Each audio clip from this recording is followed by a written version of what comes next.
So it seems like a lot of you enjoyed the Venusaur V-Deck video that I created, where I opened up the deck and then actually used it to battle to see how well it really performed. Well, we're doing it again, this time with the Rillaboom Theme Deck. Let's get into it. Alright, so here is our Rillaboom Theme Deck. Let's get to opening it up. But before we do, if you have ever noticed these in stores and you don't know which one you want to buy, there is actually a little description here that sometimes will actually tell you how the deck uses the cards that are in it. Let's open it up. This Rillaboom Theme Deck has your typical 60 card deck.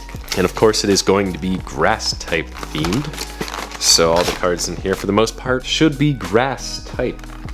We'll open it up and we'll see Playmat, where we have Rillaboom, Cinderace, and Inteleon, of course on the poster side, and then we have a large picture of Rillaboom on the Playmat side, where you can put your prize cards, bench Pokemon, active Pokemon, and your deck and discard pile. Lay this to the side, and then of course we have our quick start rulebook, but in case you haven't already seen it, I already have a video on how to play the Pokemon trading card game, which will make it pretty simple for those who don't want to read through directions, but rather watch the directions. And then we have our Rillaboom Theme Deck description here, so the back of the box gives a little bit of a description of how to use the deck, whereas this piece here actually gives you a little more in-depth description of how you should be using this deck. I would read through all of it, but you can read through it yourself in case you get a different deck other than Rillaboom. And on the back we have the rarity chart, as well as just a chart of all the Pokemon Sword and Shield card list. I believe that is for the Sword and Shield base set, no expansions. Then of course we also have our damage counters, what you can do during your turn, and what to do when poisoned. Of course my video on how to play goes through all of that as well. Your coin, and your box with your cards in it, but you only have 59 cards in there. Don't forget to add the Rillaboom card in the front. So your Rillaboom theme deck will consist of the following: 18 grass energies, 2 switch item cards, 3 of Professor's Research support cards, 2 potion item cards, 1 Pokemon Center Lady, 1 Pokegear 3.0, 2 Pokekid cards, 1 Ordinary Rod, 4 Hop supporter cards, 4 Great Ball item cards, 2 Snorlax cards, 2 Maractus cards, 3 Cottony cards along with 2 Whimsicott cards, 3 Gossifleur cards along with 2 Eldegoss cards, and then finally 3 Grookey, 3 Thwackey, followed by 2 Rillaboom cards to make our 60 card deck. Alright, so now that we've opened up the Rillaboom theme deck, we are going to go through 5 battles against random opponents to see how well can this deck perform.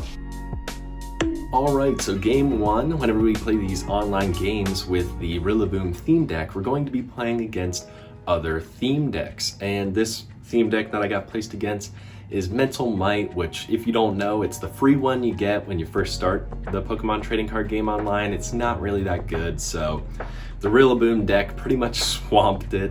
The best thing my opponent could get was to a Kirlia, which against a Rillaboom is not much competition. I pretty much got through all 6 prize cards without much challenge at all, where I pretty much used the Pokemon that can get Pokemon from my deck and put them on the bench. So I was able to put Grookey on the bench pretty early on, and I actually drew a Rillaboom, which helped me out a lot in speeding up the game and winning it rather quickly in only a time of 8 minutes.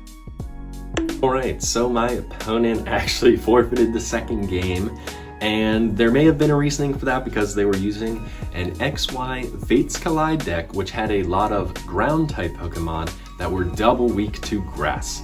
So this game would not have gone well if it had actually played out. I already had a Grookey and a Rillaboom. All I needed was a Thwackey, the middle evolution, and it pretty much would have been game over. I had 4 energies. I was totally ready to build up on Grookey and get out that Rillaboom to just take out all of their ground type Pokemon, but they did actually forfeit early, so 2 wins so far if you really count a forfeit. I don't know about that. Let's go on to game 3. Alright, so for game 3, another victory, but this time we actually did play out the whole game, and we actually started out in a deficit a little bit. My opponent got his Mewtwo card pretty early on. He was using the XY Evolutions deck that actually has Mewtwo in it. They got their Mewtwo, they took out one of my Pokemon, but that's okay because I was building up Snorlax on my bench to basically reverse sweep, and I got to 4 energies on my Snorlax, so he could use Heavy Impact, which deals 130 damage. And there aren't that many high HP Pokemon in the XY Evolutions deck, so Snorlax basically one-shot everyone, including Mewtwo. So I went from a 1-card deficit to getting 6 prize cards in a row. So regardless of whether or not you even get the Rillaboom in this deck when you're playing against someone, there are still other good cards that can easily take down a lot of your opponent's Pokemon like Snorlax can. Alright, so for this game, my opponent finally had a deck that was somewhat relevant today, and they actually had the Sirfetch'd deck, the deck I've actually opened up on this channel before. However, they did forfeit because the Sirfetch'd deck has a lot of fighting type Pokemon, which are double weak to grass, but that doesn't mean, even though they forfeited, that doesn't mean we can't learn anything from it, because I actually started out with a Cottonee in the active spot, but I had a Grookey on my bench. They forced me to switch my Grookey in, and I could have attacked Sudowoodo because I was going second, but I chose not to because Sudowoodo's flail move actually does 10 damage for each damage counter on it. I would have done 20 damage to him, and he would have done 20 back to my Grookey. Sudowoodo has 100 HP while Grookey only has 60, so he could have taken out my Grookey before I even got to evolve him to Rillaboom. Although this didn't happen because they forfeited early, I just wanted that to be a learning point so that you can understand that there are rare occasions where you might actually not want to attack. Alright, so final game, not the result we wanted. We were defeated, but I guess it was bound to happen eventually. We got placed up against the Charizard theme deck that came out during the Vivid Voltage expansion, so obviously we were at a huge disadvantage considering the Rillaboom deck is going to be double weak to fire types, and of course he got a Charmeleon after getting a Charmander and pretty much swamped all my Pokemon with double damage on all of his fire attacks. But that's how it happens sometimes. Sometimes you get the advantage of facing a ground type deck and you have the advantage, or you face a fire type deck and everything goes very wrong. So if you have used the Rillaboom Theme Deck or any other Pokemon decks on the Pokemon trading card game online that you would prefer over the Rillaboom deck, let me know down in the comments section down below. That's all we have for today's video. I'll catch you in the next one.